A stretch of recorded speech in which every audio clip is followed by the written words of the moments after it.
Moto அவங்களோட g82 அப்படிங்கிற smart போனை இந்தியாவுக்கு வர ஜூன் 9ஆம் தேதி எடுத்துட்டு வந்து கன்ஃபார்ம் பண்ணிட்டாங்க. இப்போ என்னமோ மோட்டோ செமையான டைம் யூஸ் பண்ணி நல்ல ஸ்மார்ட் போன்ஸ் லான்ச் பண்ணிருக்காங்க. என்ட்ரி லெவல் ஆகட்டும் இல்ல 15,000 ரூபாய் மிட் ரேஞ்ச் ஆகட்டும் 20,000 ரூபாய் வரும்போதையும் கூட நல்ல ஸ்மார்ட் போன்ஸ் செம்ம காம்படிட்டிவான ஸ்பெக்ஸோட இங்க கொடுத்துட்டு இருக்கிறது மோட்டோ சூப்பரா பண்ணிட்டு இருக்காங்க அப்படின்னு சொல்லலாம். அந்த வகையில இந்த g82 ஸ்பெசிபிகேஷன் ரொம்பவே இம்ப்ரெசிவாகவும் நல்ல காம்படிட்டிவாகவும் இருந்து என்ன பிரைஸ்க்கு இந்த ஸ்மார்ட் போன் எடுத்துட்டு வராங்க, எப்போ எடுத்துட்டு வராங்க, இந்த போன் எந்த அளவுக்கு காம்படிட்டிவா பெஸ்டான ஸ்மார்ட் போனா இருக்கு அப்படிங்கறத என்னோட ஒப்பீனியனை இந்த வீடியோல ஷேர் பண்ணிருக்கேன். வாங்க பாப்போம். Hello friends, welcome back to DBZ.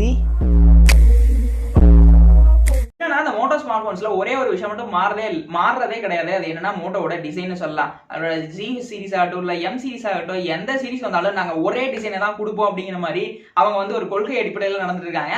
அந்த வகையில மோட்டோவோட இந்த g82 ஸ்மார்ட் போன்லயோ சிமிலரா அந்த எம் சீரிஸ் இதெல்லாம் வந்து அதே டிசைன் தான். பேக்ல ஒரு 3 கேமரா, பிளாக்ல பிளாஸ்டிக் பில்ட், சைடுல அலுமினியம் பிளாஸ்டிக் ஃப்ரேம்ஸோட தான் இந்த ஸ்மார்ட் போன் எடுத்துட்டு வராங்க. வெயிட் அண்ட் திக்னஸ் கரெக்டா தெரியல, ஆனா ஓரளவுக்கு ஆவரேஜா தேவைப்பட வரைக்கும் இந்த போனோட வெயிட் அண்ட் 200 கிராமுக்கும் திக்னஸ் ஒரு 8 mm திக்னஸோட இந்த ஸ்மார்ட் போன் இருக்க போகுது அப்படிங்கறத சொல்லியிருக்காங்க. இங்க 3.5 ஆடியோ ஜாக் மிஸ் பண்ண போறது கிடையாது. போனோட சைடுல ஃபிங்கர் பிரிண்ட் சென்சாரும் கொடுக்க போறாங்க அப்படிங்கறது கன்ஃபார்ம் ஆயிருச்சு. மெயினா எனக்கு மோட்டோ ஸ்மார்ட் போன்ஸ்ல ரொம்ப பிடிக்கிறது மோஸ்ட் ஆஃப் அவங்களோட எல்லா ஸ்மார்ட் போன்ஸ்லயும் இந்த ப்ரொடக்ஷன் அப்படிங்கறத மென்ஷன் பண்ணிடுறாங்க. IP52 வாட்டர் ரெப்ளிகன்ட் டிசைன் தான் இந்த போன்லயுமே தந்திருக்காங்க. அது ஒரு பெரிய பாசிட்டிவா அந்த டிசைன்ல நான் பார்த்தேன். ஏன்னா நிறைய பிராண்ட்ஸ் இந்த மிட்ரேஞ்ச் எல்லாம் கொண்டு வரும்போது இந்த ப்ரொடக்ஷனை பத்தி பெருசா மென்ஷன் பண்றதும் கிடையாது, அதை கண்டுக்கிறதும் கிடையாது. இங்க நமக்கு ஃப்ரண்ட்ல கூடிய டிஸ்பிளே ஒரு பஞ்ச் ஹோல் டிஸ்பிளேவா இருக்க போகுது அப்படிங்கிறதும் தெரியும். சென்டர் பஞ்ச் ஹோலா பிளேஸ் பண்ண போறாங்க. ரீசெண்டா வந்து g72 கிட்டத்தட்ட இதுக்கு சிமிலரா அந்த ஒரு ஸ்லிம்மான ஃபார்ம் ஃபேக்டர்ல தான் இந்த g82 இருக்கும் அப்படிங்கிறதும் ஓரளவுக்கு விஷயம் தான். பேக்ல பெருசா ஒன்றும் இருக்க போறது இல்ல. மோட்டோங்கிற பிராண்டிங், அந்த 3 கேமரா செட்டப் இந்த மாதிரி விஷயங்களோட தான் இருக்க போகுது.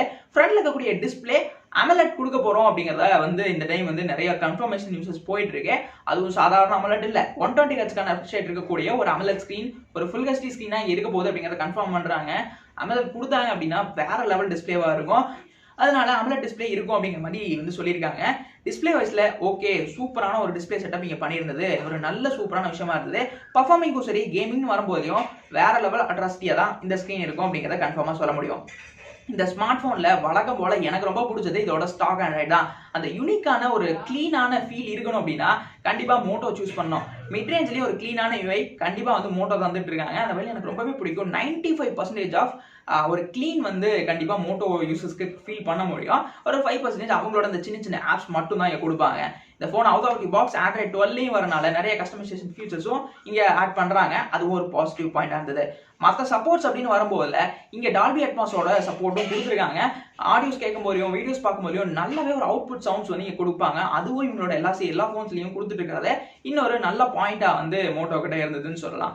இங்க கேமராஸ் அப்படின்னு வரும்போது பிரைமரியா ஒரு 50 மெகாபிக்சல் சென்சார் இருக்க போதும், செகண்டரியா ஒரு 8 and ஃபைனலா 2 மெகாபிக்சல் இருக்கக்கூடிய ஒரு டீசென்டான செட்டப் இருக்க போது அப்படிங்கிறத சொல்லியிருக்காங்க.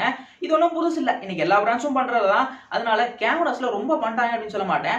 ஆனா மோட்டோ கொடுத்தாலும் ஓரளவுக்கு நீட்டா கொடுத்துருக்கிறது நல்லா இருந்தது அப்படின்னு சொல்லலாம். எனக்கு இந்த ஸ்மார்ட் போன்ல இந்த கேமரா செட்டப் ஓரளவுக்கு ஆவரேஜா ஓகேன்னு தான் தோணுச்சு. பர்ஃபார்மிங்ல இதுக்கு 1080 வரைக்குமான வீடியோஸ் 60 FPS வரைக்கும் ஃப்ரேம்ஸ்ல ஷூட் பண்ண முடியும் அப்படிங்கிறது ஒரு நல்ல பாயிண்ட் தான். ஃப்ரண்ட்ல ஒரு 16 மெகாபிக்சலுக்கான செல்ஃபி இருக்க போகுது அப்படிங்கிறதும் சொல்லியிருக்காங்க. அந்த பஞ்ச் ஹோல்ல சென்டர் பஞ்ச் ஹோல்ல பிளேஸ் பண்ணிருக்க போறாங்க. ஓகே, இதுலயும் 1080p வீடியோஸ் எடுக்க முடியும். கேமராஸ்னு வரும்போது நல்ல ஒரு டீசென்டான செட்டப்பை இந்த டைம் மோட்டோ பண்ணிருக்காங்க. அதுலயும் கண்டிப்பா குறை சொல்ல முடியாது. அவ்வளவுதான் கேமராஸ் பத்தி. இங்க பேட்டரிஸ்னு வரும்போது நம்ம எதிர்பார்க்கக்கூடிய அந்த பேட்டரியை கொடுத்துட்டாங்க. வெயிட்டையும் ஓரளவுக்கு டீசென்டா மெயின்டைன் பண்ணி இங்க 5000 mAh பேட்டரி இருக்கு. அதை சார்ஜ் பண்றதுக்கு 30 வாட்ஸ்க்கான ஃபாஸ்ட் சார்ஜிங் பாக்ஸ்ல இன்க்ளூட் பண்றாங்க. இதுவும் நல்ல பாயிண்ட் தான். இந்த கண்டென்ட்ஸ் எல்லாம் ஓகே. இங்க பர்ஃபார்மிங்க்கு என்ன பண்ணிருக்காங்க அப்படிங்கிற கேள்வி வரும். முதல்லயே சொல்லிடுறேன், இது ஒரு 5G போன் எடுத்துட்டு வராங்க. 5Gக்கு அப்ப மிட் ரேஞ்ச்ல என்ன ப்ராசஸர் கொடுப்பாங்க அப்படின்னு கேட்டோம்னா Snapdragon 695 இங்க பிளேஸ் பண்ணிருக்காங்க. பர்ஃபார்மன்ஸ் வைஸ்ல ஒரு நல்ல பர்ஃபார்மர்னு சொல்லலாம். இது நம்பர் வைஸ்ல கொஞ்சம் கம்மியா தெரிஞ்சாலுமே கூட 695ங்கிறத இந்த டைம் வந்து ஒரு பெட்டரான சிப்செட்டா இருந்தது. இதுவும் போன வருஷத்துல வந்து ஒரு சிப்செட் தான். கேமிங்க்கு நல்லா ஆப்டிமைஸ் பண்ற மாதிரியான சில சப்போர்ட்ஸோட தான் இந்த சிப்செட் வந்திருக்கு. ஆனா இந்த 695ங்கிறது ஒரு பெட்டரான ப்ராசஸர் அப்படின்னு சொல்லலாம். ரீசெண்டா ஓப்போட F21 Proல கூட பார்த்திருப்போம். அதே ஒரு ப்ராசஸர் தான் இங்கேயுமே இங்க 695 கொடுத்துருக்கிறது. இங்க 5Gயும் கொடுத்து ஒரு நல்ல பர்ஃபார்மரையும் கொடுக்கறது ஒரு நல்ல விஷயமா மோட்டோ கிட்ட எனக்கு ரொம்ப பிடிச்சிருந்தது. இங்க ஸ்மார்ட் போன்ஸ்ல இவ்வளவுலாம் பார்த்துட்டோம். இங்க இதோட பிரைஸ் அப்படின்னு வரும்போது இங்க மிட் ரேஞ்சுக்கு ஒரு 20,000 ரூபாய் அந்த செக்மெண்ட்ஸ்ல ஒரு 464 அப்படிங்கிற மாதிரியும் 4628 அப்படிங்கிற மாதிரி 2 வேரியன்ஸோட எடுத்துட்டு வரதுக்கு வாய்ப்பு இருக்கு அப்படிங்கிற சொல்லியிருக்காங்க. நிறைய விஷயம் லீக்ஸாவே போயிட்டு இருக்கு. என்னதான் வர ஜூன் வந்து இந்தியாவில் இது லான்ச் ஆக போறாங்க அப்படின்னு சொன்னாலும் சில விஷயங்கள் இன்னும் டவுட்டா இருக்கு. அதனால தான் அதை கன்ஃபார்மா இதுதான் அப்படின்னு சொல்லல. இப்போ அதுக்கு இதை லீக்டா மட்டுமே தான் நானும் கவர் பண்றேன். ஆனா நல்லா இருந்தது. ஸ்பெசிஃபிகேஷன் ஒரு ஒர்த்தான ஆப்ஷனா இந்த மோட்டோவோட g82 அப்படிங்கிறது இருக்கு அப்படின்னு சொல்லலாம்.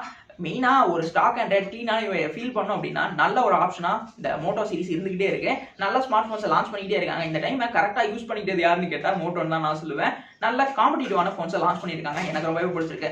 மோட்டோவோட g82 இந்த ஸ்மார்ட் போனோட நான் சொன்ன ஸ்பெக்ஸை பத்தி பார்க்கும்போது இந்த பிரைஸுக்கு ஒரு 20,000 செக்மெண்ட்ல இந்த போனை நீங்க என்ன நினைக்கிறீங்க அப்படிங்கறத உங்க கமெண்ட்ஸை வந்து ஷேர் பண்ணுங்க. தேங்க்யூ ஃபார் வாட்சிங்.